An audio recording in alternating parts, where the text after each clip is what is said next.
Well, the question for us in this cathedral on this special day, Ash Wednesday, the beginning of Lent, is, does this story matter? Why does it matter? And what should we be doing about it?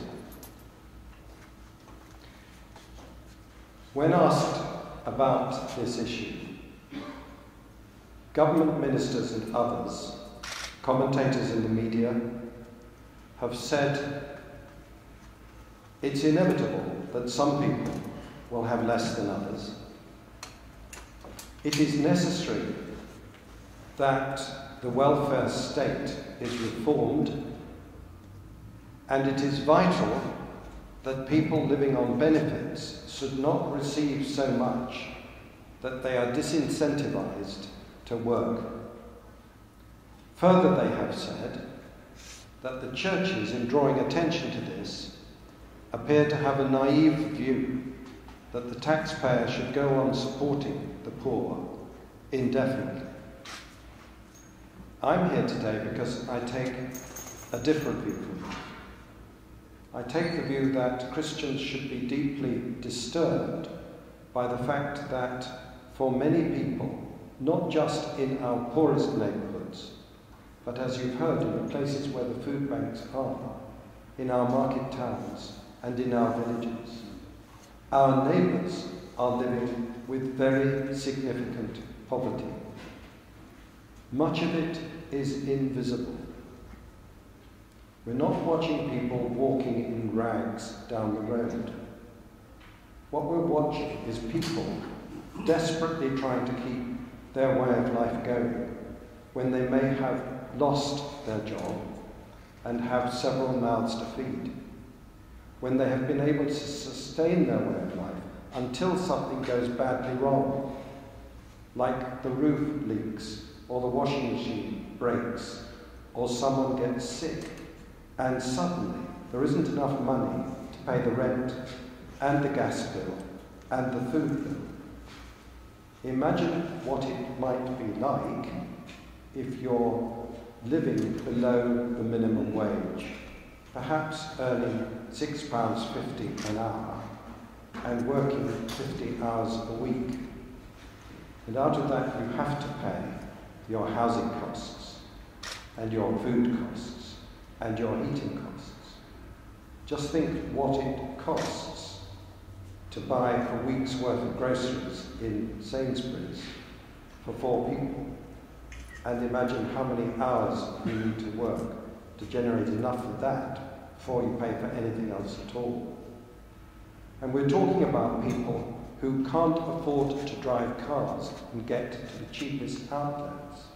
Many people living in villages dependent on a bus journey as infrequently as possible to wherever they can go, and often that's the place where the prices are highest. Now, the bishop signed a letter to the press 2 weeks ago about this, drawing attention to it because it arises out of our pastoral experience in our own diocese, so that we see what is happening here. And we do not believe that more people are going to food banks simply because there are more food banks to go to. That people wake up in the morning thinking, would I like a decent job which supplies me with what I need to support my family, or will I just lie on the sofa and go to a food bank? Ladies and gentlemen, the vast majority of people want to earn a living wage. They desperately want that. Many of them can't find work, and those who do find that the work they have is irregular hours or very low paid, so that the majority of people using food banks are those in work. This should concern all of us. The danger for us, I think, is that unless we do something about this, we risk becoming a little like the culture of the United States, where soup kitchens and food banks are a familiar way of life in all the major cities.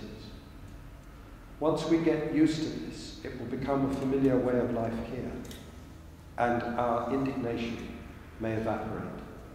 So now is the time to be drawing this to the attention of the people who might be able to do something about it. Now, is the Church's campaign simply to reinstate welfare benefits and to inhibit welfare reform? And my answer to that is emphatically not. Our welfare system is pretty busted and needs reform.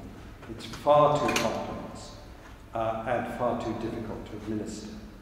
Universal credit will simplify the process and make it easier for people who have to be on benefits. We need to incentivise people back to work. The bishops and others have supported those reforms.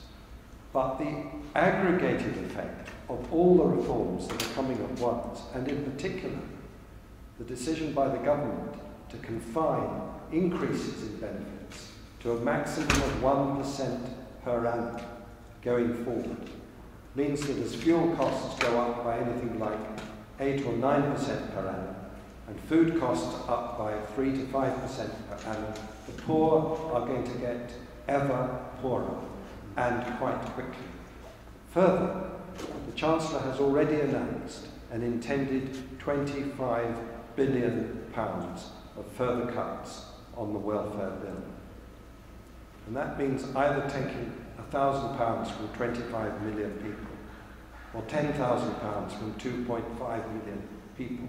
But however you split it up, it takes an awful lot of money away from people who already cannot afford it. We need to understand the causes of this in our own neighbourhoods. We need to understand the distribution of difficulties that people are having in getting their benefits, the sanctions that are often applied in unwieldy ways, and what life is like for people who, through no fault of their own, cannot now feed. We need to understand how the food banks can support them and how we can help the food banks do that. We need to be prayerful about this and to be attending to what the Scriptures tell us is our responsibility for the poor. And we need to be using this season of Lent to raise awareness.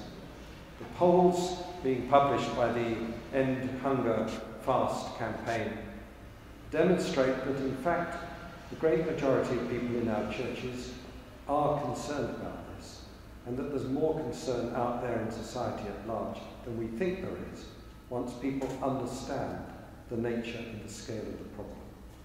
So I think it's our job to keep this in front of people's minds, to learn and make ourselves wise and well informed about the issue, and to support those who will be drawing it to the attention of our parliamentarians towards the end of Lent. And we pray that by the time we get to Easter, we will be living in a country whose concern and indignation about this has been properly aroused. Thank you all very much indeed for coming today.